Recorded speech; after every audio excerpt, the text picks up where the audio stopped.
আসসালামু আলাইকুম ওয়ারহমতুল্লাহ।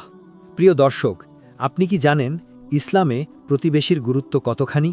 রসুল সাল্লাল্লাহু আলাইহি ওয়াসাল্লাম বলেছেন, জিব্রাইল আলাইহিসসালাম আমাকে প্রতিবেশীর হকের ব্যাপারে এত বেশি তাকিদ দিচ্ছিলেন যে আমার মনে হচ্ছিল তিনি হয়তো অচিরেই প্রতিবেশীকে আমার সম্পদের উত্তরাধিকারী বানিয়ে দেবেন।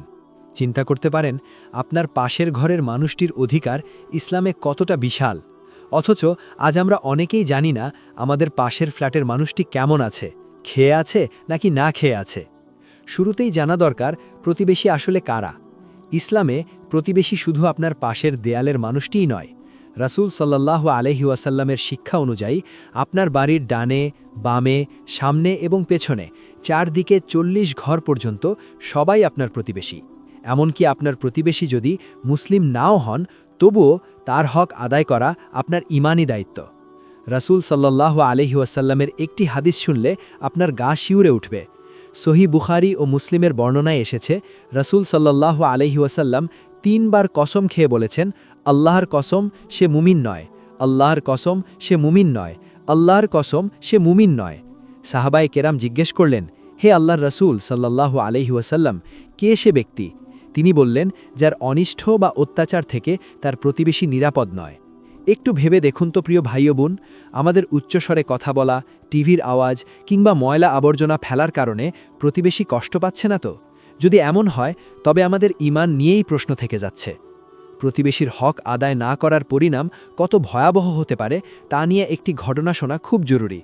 একদা রাসূল সাল্লাল্লাহু আলাইহি ওয়াসাল্লামের কাছে একজন মহিলার কথা উল্লেখ করা হলো। বলা হলো, ওই মহিলা সারা রাত নফল নামাজ পড়ে, সারাদিন রোজা রাখে এবং প্রচুর দান সদাকা করে, কিন্তু সে তার মুখের ভাষা দিয়ে প্রতিবেশীকে কষ্ট দেয়। রাসূল সাল্লাল্লাহু আলাইহি ওয়াসাল্লাম সোজা জানিয়ে দিলেন, সে জাহান্নামী। তার এত নফল ইবাদত তাকে বাঁচাতে পারবে না, কারণ সে বান্দার হক নষ্ট করেছে। অন্যদিকে আরেকজন মহিলার কথা বলা হলো, যে কেবল ফরজ ইবাদতটুকু পালন করে, নফল খুব একটা পড়ে না, কিন্তু সে প্রতিবেশীকে কষ্ট দেয় না। রাসূল সাল্লাল্লাহু আলাইহি ওয়াসাল্লাম বললেন, সে জান্নাতি। এখান থেকেই বোঝা যায় আল্লাহর হকের পাশাপাশি প্রতিবেশীর হক রক্ষা করা কতটা জরুরি। রাসূল সাল্লাল্লাহু আলাইহি ওয়াসাল্লাম খুব সহজ একটি আমলের মাধ্যমে প্রতিবেশীর হক আদায়ের শিক্ষা দিয়েছেন। তিনি হযরত আবু যর রাদিয়াল্লাহু আনহুকে বলেছিলেন, হে আবু যর, যখন তুমি ঝোলযুক্ত তরকারি রান্না করবে তখন তাতে একটু পানি বাড়িয়ে দিও এবং তোমার প্রতিবেশীর ঘরে পৌঁছে দিও। সামান্য একটু ঝোল, অথচ এর মাধ্যমে কত বড় একটি সম্পর্কের বন্ধন তৈরি হয়। রাসূল সাল্লাল্লাহু আলাইহি ওয়াসাল্লাম আরও বলেছেন, ওই ব্যক্তি মুমিন নয় যে পেট পুড়ে খায় অথচ তার পাশের প্রতিবেশী ক্ষুধার্ত থাকে।